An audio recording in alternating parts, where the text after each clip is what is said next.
నందమూరి బాలకృష్ణ నటించిన 'గౌతమిపుత్ర శాతకర్ణి' వసూలు చేసిన కలెక్షన్లు చూస్తే దిమ్మ తిరిగేలా ఉన్నాయి. బాలయ్య అభిమానులు సంక్రాంతి పండుగ సంబరాలను ఈ చిత్రం చూశాకే జరుపుకున్నారట. ఈ నెల 12న రిలీజైన 'శాతకర్ణి' 4 రోజుల కలెక్షన్ వివరాలు ఇలా ఉన్నాయి.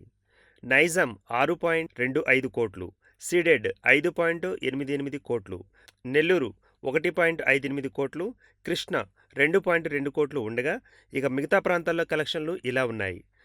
వైజాగ్ 4.51 కోట్లు, ఈస్ట్ 1.74 కోట్లు, వెస్ట్ 2.55 కోట్లుగా ఉన్నాయి.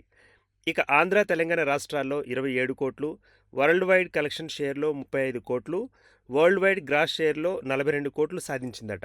ఇంకా మరో ముఖ్య విషయం ఏంటంటే, నందమూరి వారసుడు తారక్ 'గౌతమిపుత్ర శాతకర్ణి' చిత్రాన్ని చూసి బాలయ్య నటనకు ఫిదా అయినట్టు కితాబిచ్చేశాడు.